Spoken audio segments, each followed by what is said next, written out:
Yo l'équipe, j'espère que vous allez bien. Aujourd'hui on se retrouve pour une nouvelle vidéo, une vidéo FAQ plus bilan de la saison. On va commencer par le bilan de la saison, après on viendra sur les FAQ avec les questions que vous m'avez posées sur Instagram, sur Discord. C'est parti, let's go, bilan de la saison pour débuter. Alors, bilan de la saison, on va parler plus d'abord YouTube, après on parlera du côté foot à proprement parler, on parlait vraiment YouTube du début. Voilà, ça a commencé le 15 septembre si je dis pas de bêtises et ça a été jusqu'au 13 juin, donc j'ai comptabilisé un petit peu via YouTube, on peut voilà, recevoir les données analytiques de la chaîne. 276 000 vues avec voilà, les vlogs et les live commentaries, notamment les live commentaries qui ont vraiment fait bondir les stats, surtout en termes de vues, avec notamment un match, je crois qu'il y avait 44 000 vues sur un seul et même match de la CAN, ou encore le tirage de la Coupe du Monde. On avait fait ça en live et c'était vraiment plutôt sympathique. Il y a eu 20 000 personnes qui ont vu ce live, donc voilà, vous m'avez peut-être connu grâce à ces lives là, donc big up à vous si vous passez par là. En termes d'abonnés, on a commencé avec tout simplement 280 abonnés en début septembre. On monte aujourd'hui la chaîne à 1790 abonnés si je dis pas de bêtises à l'heure où je vous parle, ce qui est totalement incroyable, avec un cap des 1000 abonnés qui est passé en février et la monétisation qui est arrivée elle mi-mars ou fin mars je crois.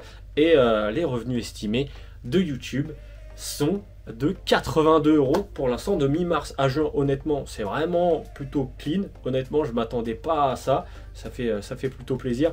Vous verrez que le coût total de mes vlogs, c'est une petite poussière. C'est une petite poussière, les revues estimées comparé à ce que j'ai déboursé pour les vlogs là, cette saison. C'était, on va dire que voilà, c'est une petite baguette. Mais voilà, en tout cas, vraiment un grand merci à vous pour l'évolution de cette chaîne YouTube au cours de ces 9 derniers mois. Vraiment, c'était exceptionnel. J'espère que voilà, 2022-2023 sur la saison va être incroyable aussi. Vraiment, je vous prépare quelque chose de sympathique avec toujours des concepts autour des vlogs et bien évidemment des live commentaries. Je vous fais quelques petites stats aussi, quelques petits chiffres concernant la saison Foot Trotter et bien sûr voilà, les kilomètres parcourus et bien évidemment coût total de cette saison. Let's go. Sur cette saison, on a eu 29 vlogs, mais j'ai été voir 31 matchs au total. Voilà, il y a eu 2 matchs que j'ai pas été entre guillemets satisfait de vous montrer, parce que soit j'étais assez aigri, soit parce que il n'y avait pas d'intérêt tout simplement à vous le montrer, parce que voilà, le match était nul. En vrai, il était nul, on va pas se mentir. C'était Le Havre, QRM et QRM Villefranche. C'est peut-être QRM qui pose un problème. Voilà, le raccourci il est direct mais il est peut-être réel. donc voilà, 82 buts au total sur les 31 matchs vus, plutôt cool. 3 pays visités dont l'Espagne bien évidemment, l'Allemagne très dernièrement et la France bien évidemment, puisque on est français, on voit des matchs en France. Le plus de buts que j'ai vu cette saison, c'était entre la France et le Kazakhstan. Premier match de l'équipe de France que j'ai été voir, 8-0, c'était incroyable, vraiment c'était un match exceptionnel. Là, l'équipe que j'ai le plus vu, c'est le FC Nantes, parce que si on compte bien évidemment le 3 Nantes en Gambardella, plus le 3 Nantes en Ligue 1 avec le Nantes-Rennes et le Strasbourg-Nantes, ça fait 4. 21 stades au total visités, 20 nouveaux stades visités, parce que tout simplement le stade Océane c'était le seul stade que j'avais fait de toute ma vie, donc voilà, 20 nouveaux stades, en vrai c'est un chiffre assez incroyable. 3 c'est le nombre de matchs que j'ai le plus vu dans un seul stade, et c'est Robert Diochon avec 2 fois Quevilly-Rouen Métropole et 1 fois le FC Rouen. Maintenant je vais vous rabâcher un petit peu d'autres chiffres. Je me suis dit ça serait sympa de vous calculer un petit peu la distance parcourue toute cette saison, tout au cours de cette saison. Donc je suis parti de chez moi jusqu'au stade en question et j'ai fait l'aller-retour et tout ça pour les 31 matchs que j'ai vus. Au total, j'ai parcouru 17 704 km en une saison. C'est quand même, c'est colossal. Je ne sais pas si vous vous en rendez compte, c'est 17 fois Brest-Strasbourg. Voilà, c'est incroyable. Petite dédicace bien évidemment au week-end que j'ai passé dernièrement avec Normandie, Auxerre, Paris, Marseille, Normandie, en un week-end, 2200 km là-dessus. C'est juste effrayant. Je comprends pourquoi à un moment donné j'étais fatigué et j'avais un petit peu la flemme de faire les montages à la fin de la saison. Je comprends, ça fatigue beaucoup, mais après c'est la passion bien évidemment qui parle, etc. Et là il n'y a pas de souci là-dessus. Et pour les coûts totaux de cette saison, voilà, je vous trouvais intéressant de vous mettre en évidence, voilà, les coûts que j'ai pu payer avec le transport, les places et bien évidemment l'hébergement pour certains matchs quand je dormais assez loin, quand j'allais assez loin de chez moi. Et ça s'élève. Oh, ça. Franchement, j'aurais presque pu m'acheter une voiture, voire en fait une voiture d'occasion.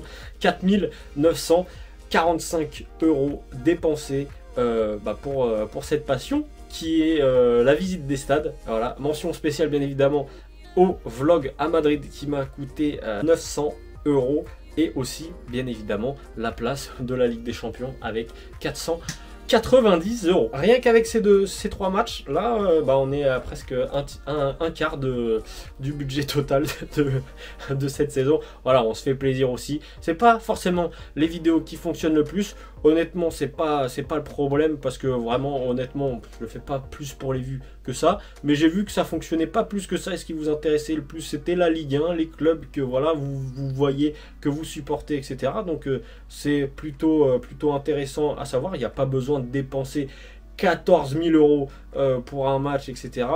C'était pas voilà, quand je pense par exemple à Atlético City, je crois que la vidéo est à 300 vues, etc. Honnêtement, le match m'a coûté 220 € la place. Voilà, c'est pas une critique ni quoi que ce soit, mais c'est juste voilà, pour ceux qui veulent se lancer dans ce type de concept, il n'y a pas besoin d'aller vraiment forcément aller dans des grands matchs pour voilà, faire des vues. Au contraire, on prend une vidéo comme Strasbourg-Nantes. Strasbourg-Nantes, ça m'a coûté l'équivalent de 200 € l'aller-retour. L'aller-retour plus la place, etc. Au total, 12 000 vues. Donc voilà, c'est la vidéo foot trotteur la plus vue de la chaîne à l'heure actuelle. C'était juste un petit truc comme ça, mais on se fera toujours kiffer. On ira dans les stades européens la saison prochaine, notamment. J'ai un petit San Siro à aller voir, un petit Camp Nou, j'aimerais bien. Donc voilà, je vous parlerai de ça tout de suite dans la FAQ. Let's go! Pour cette FAQ, voilà, je vous avais posé des questions sur, vous demandez de poser des questions sur Instagram et sur Discord. Vous avez été plutôt pas mal nombreux à me répondre et ça fait extrêmement plaisir. Monsieur Mathieu va commencer cette petite FAQ. Bien évidemment, une question un peu troll, mais vous connaissez le phénomène, celui avec qui j'étais à 3 et bien évidemment pour le match du Red Star. Avec un regard porteur vers l'avenir, que penses-tu du contexte géopolitique du Timor oriental? Je vous avoue que j'ai fait une licence de géographie. Honte à moi, je ne connaissais pas du tout l'emplacement du Timor oriental. Ça se situe juste entre l'Indonésie et l'Australie. Alors, je m'en fous du contexte géopolitique, mais un jour, toi et moi, on ira voir un match de foot là-bas. J'en ai rien à faire. Voilà, c'est juste dit. Question suivante. Ensuite, on a Robin qui me pose cette question. Quelle est pour toi l'ambiance la plus sous-cotée que tu aies faite cette saison? Alors je ne vais pas vous parler de Ligue 1 parce que pour moi la question est vite répondue. Pour moi Strasbourg est pour trop sous-coté, mais vous commencez à comprendre et à connaître bien évidemment Strasbourg, donc c'est plus trop sous-coté pour moi. Je vais vous parler vraiment du Red Star qui pour moi m'a énormément surpris du match contre Monaco. Alors certes c'était en Coupe de France et tout et on recevrait quand même un gros club, mais il y avait de l'ambiance pendant 90 minutes. Donc voilà, c'était quand même assez cool, vraiment comme ambiance, ça m'avait extrêmement surpris. Je la trouve sous-cotée, donc n'hésitez pas si vous êtes en région parisienne lors d'un derby avec voilà, un Paris 13 Atlético qui vient de monter ou encore à Versailles, ça peut être très cool, ou même un gros match avec la bataille des places, etc. Donc, et bien évidemment un petit big up au FC Rouen parce que vraiment pour de la Nationale 2, honnêtement, j'ai été énormément surpris et il y a des fois des clubs en Ligue 2 qui mettent moins d'ambiance que le FC Rouen. Ensuite, on a Ziglou qui me demande d'abord quel a été ton match préféré, la meilleure ambiance et ensuite le match le plus décevant. Alors, vous avez été nombreux à me demander la meilleure ambiance. D'abord, je vais vous parler sincèrement, objectivement, il n'y a pas de débat en France, c'est Marseille.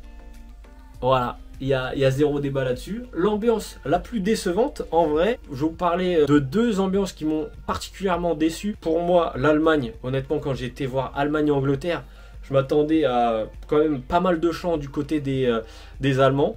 Au final, les Anglais étaient à domicile. J'étais assez choqué parce que je m'attendais pas à 3-4 chants en mode de Deutschland et puis c'est fini. Et en termes de Ligue 1, bah, tu remets dans le contexte. Tu dis que pour toi, c'est top 3 des plus grosses ambiances de Ligue 1. Et au final, tu as un match Saint-Étienne-Marseille où il y a énormément de touristes dans les virages. Honnêtement, j'étais archi déçu. Et pour le match préféré, bah, je te dirais l'histoire du Real Madrid-Chelsea quand même. Le retournement de situation était complètement fou. C'était assez incroyable. Donc voilà, il n'y a pas trop de débat là-dessus. Ensuite, on a Rami qui me pose cette question. Comment vois-tu la saison de Ligue 1 2022-2023 pour le LOSC? Écoutez-moi déjà, sortez le champagne, Gourvenec est licencié, ça fait extrêmement plaisir. Bon, j'ai rien contre le bonhomme, hein, mais il n'avait pas du tout la carrure pour jouer, enfin pour représenter un tel club. Donc voilà, ça fait extrêmement plaisir. Je pense qu'on va rejouer un petit peu plus au football, voilà, offensif, etc. la saison prochaine. Mes attentes, c'est plus de la 6e ou 7e place qualificative pour l'Euro Conference League. Honnêtement, la saison prochaine, on a juste la Ligue 1 sur laquelle se concentrer. Donc voilà, on a des recrutements à faire avec surtout les départs qui vont arriver certainement de nos cadres.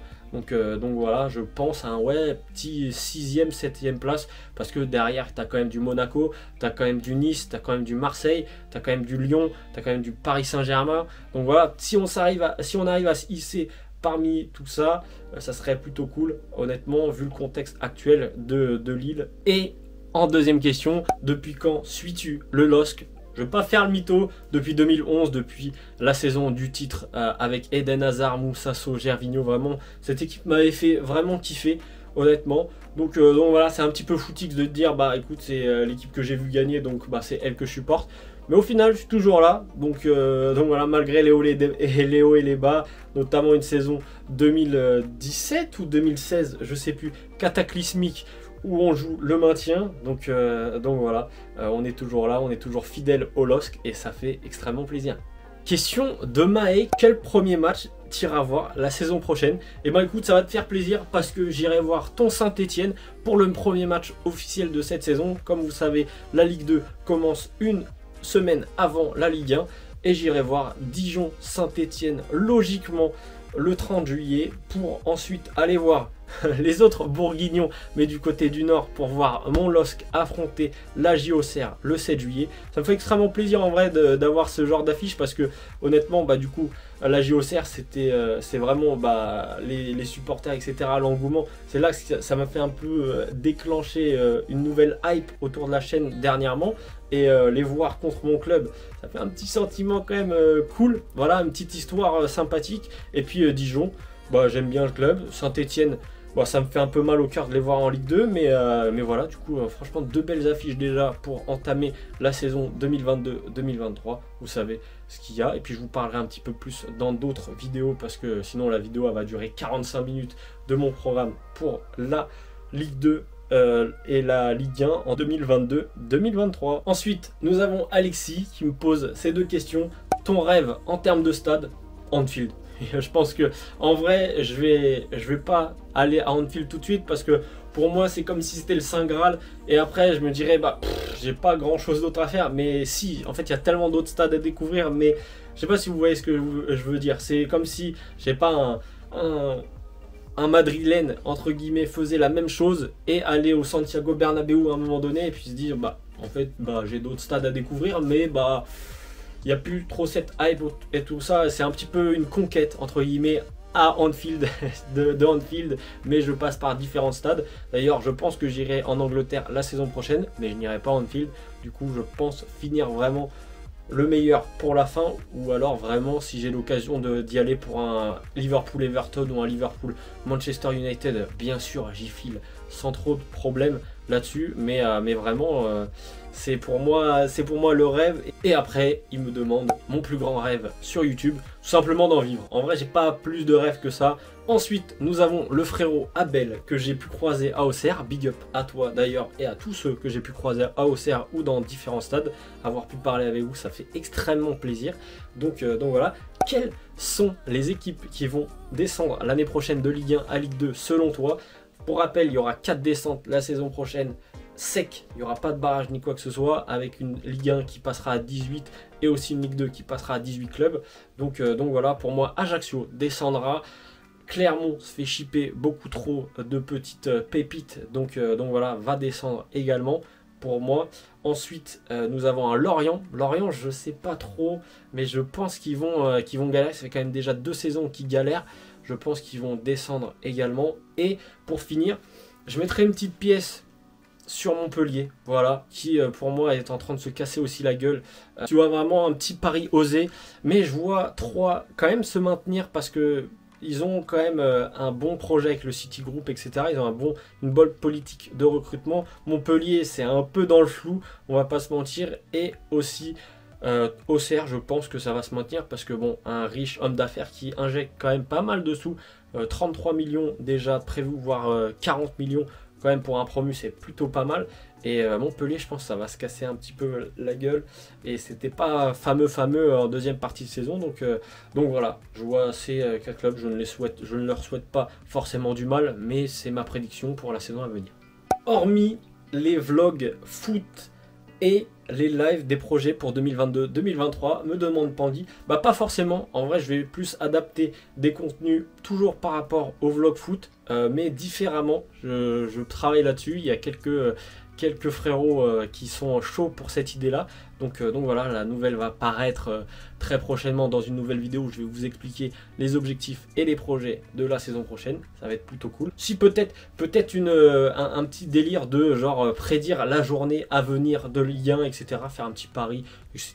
Fun. Dites-moi dans les commentaires si ça vous intéresse. Ça peut être cool de faire ça sur 38 journées. Et après on voit si on a été bon au final. Ensuite, nous avons le bon vieux Speedenzo qui m'envoie ce message. Vas-tu revenir à Beaune un week-end? Voilà, comme vous avez peut-être vu cette vidéo, en septembre j'étais parti pour faire un petit délire. Bah, ça fait quelques années qu'on se connaît via internet. Je m'étais dit pourquoi pas passer le cap et voir, parce que de toute façon la connexion a passé très bien entre nous, et se faire un petit délire d'un week-end. Forcément on reviendra à Beaune cette saison, cette année, peut-être pendant le match Dijon-Saint-Etienne, voilà, si tu vois cette vidéo, voilà. Et deuxième question, m'aimes-tu? Non, c'est juste par pur intérêt, très clairement, voilà, c'est... faut avoir des amis dans la vie, non, je rigole, bien sûr que je t'aime mon frérot. Ensuite, Don, le frérot, qui me pose pas mal de questions perso, voilà, il se fait un petit kiff. Combien mesures-tu? Alors je mesure, je crois, 1m78, un petit peu frauduleux parce que je crois que j'ai un peu triché sur ma carte d'identité, mais je crois que je mesure vraiment maintenant 1m78, je pèse à peu près 80 kg, la balance est interdite chez moi parce que sinon elle passe par la fenêtre. Passion, hormis le football, la nourriture. La nourriture, je pense, me résume pas mal. Ensuite, le voyage, ce sont les 2 seules passions qui me viennent à l'esprit, hormis le football, parce que ça me prend énormément de temps le foot. Plat préféré, je sais pas si vous êtes team simple, mais c'est cordon bleu pâte. Il n'y a pas de problème avec un petit peu de magie sur les pâtes. Si vous connaissez pas la magie, un petit condiment exceptionnel. Donc voilà, et boisson préférée, en termes de soda, nous on est plus type Orangina, et en termes de bière, petite mort subite à la cerise, ça fait extrêmement plaisir. Et maintenant, pour les questions sur la chaîne YouTube, que feras-tu à 5 000, 10 000, 50 000 ou autres abonnés? Alors je pensais, en vrai, voilà, je pensais vous le dire un petit peu plus tard, mais comme cette question vient comme ça, je me disais ça peut être pas mal sortir de la zone de confort, entre guillemets, de pas... tout simplement d'aller voir des matchs avec des potes, mais tout simplement d'aller voir des matchs avec vous, c'est-à-dire d'organiser un concours sur Instagram, etc. Où vous choisissez le club que vous avez envie de voir, vous payez tout, frais payés, etc. Tout ça, faire un petit kiff tous les 10 000 abonnés, on va dire à 10 000, à 20 000, à 30 000, etc. Et voilà, on commence par la Ligue 1, Ligue 2 nationale, et après peut-être... Si un jour il y a des marques qui sponsorisent les vidéos, etc., ça peut faire les trucs en Europe. Mais je trouvais ça plutôt sympa comme contexte et ça pouvait vraiment sortir un petit peu de l'ordinaire.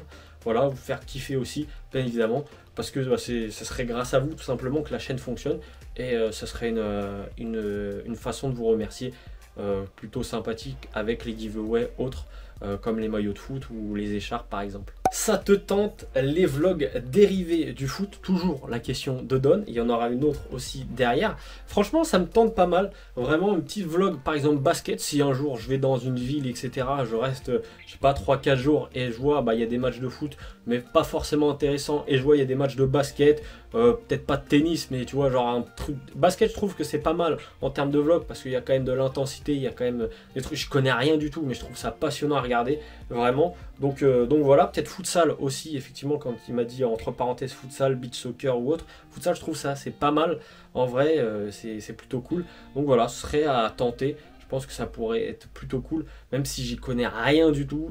Et la dernière question de Don, vas-tu suivre le parcours en entier d'un club de National 3, National 2 en Coupe de France en vlog? Je crois que vous l'avez flairé. Vous avez énormément kiffé le concept de l'épopée de 3 juste en 2 épisodes avec la Coupe Gambardella. Et je me suis fait kiffer. Je pense que ça peut être jouable. Je vais contacter un club qui est proche de chez moi, qui vient d'accéder en National 2. Voilà, je vous dis pas plus, mais vraiment ça peut être très très cool de suivre voilà, l'évolution au cours de la saison, peut-être faire 1 ou 2 matchs hors Coupe de France en championnat et justement suivre leur parcours s'ils sont chauds. Donc voilà, je tenterai d'autres clubs s'ils ne sont pas chauds bien évidemment, mais je trouve que ça peut être très très cool. Il y a un club en particulier qui m'a tapé dans l'œil parce que voilà, ça vient de chez moi entre guillemets, donc voilà. Je vous tease un petit concept, mais voilà, ça peut être très très cool pour la Coupe de France. Feras-tu un vlog pour le Boxing Day de Ligue 1? Honnêtement, j'ai vu les matchs qui potentiellement arriveraient le 1er janvier, ça me hype pas à part un Lens PSG, mais bon, j'irai pas à Bollaert. En tant que Lillois, je vais pas vous mentir, pas tout de suite du moins. Faut que je découvre d'autres stades avant d'aller à Bollaert, mais voilà. Et après pour le 26 ou 28 décembre, pourquoi pas, en vrai ça peut se faire, ça peut être plutôt sympathique. Mais voilà, en tout cas je sais que le 1er janvier, je vais décuver comme toute personne dite normale, après s'être mis une bonne grosse caisse. Bon, voilà l'équipe, ma caméra n'avait plus de batterie, ça veut dire que j'ai beaucoup trop parlé, j'espère que cette petite vidéo, grande vidéo, en vrai je pense que elle va durer presque 30 minutes, mais j'avais un peu besoin de parler avec vous et tout, d'être un peu au clair, etc. Je pense que vous avez aussi le droit d'avoir certains éléments de réponse et tout, je pense que c'est plutôt cool de parler un peu à cœur ouvert avec vous. Voilà, il y aura d'autres vidéos avant le retour des matchs, bien évidemment. Je pense à peut-être des pronostics du classement de Ligue 1, pronostics du classement de Première Ligue, ou encore noter les maillots. Ça peut être très très très cool à organiser, etc. Vous donner quelques tips pour aussi, pourquoi pas, organiser vos voyages, parce que du coup avec ce que j'ai expérimenté pendant quelques mois, voilà, et cette trentaine de matchs, je pense que j'ai peut-être quelques tips à vous proposer, et à ne pas vous faire arnaquer entre guillemets, à ne pas perdre votre argent bêtement, parce que moi je pense que vraiment sur le nombre de thunes que j'ai perdu, que j'ai dépensé, j'en ai dû en perdre vraiment, je pense presque 1000 € bêtement, on va pas se mentir, donc voilà, je vous fais des bisous, je vous dis à très très vite, merci encore pour le soutien pendant toute cette année, voire même voilà depuis le début pour certains, vraiment merci du fond du cœur, je vous fais des bisous, je vous dis à très très vite pour une nouvelle vidéo, c'était Dropped, ciao.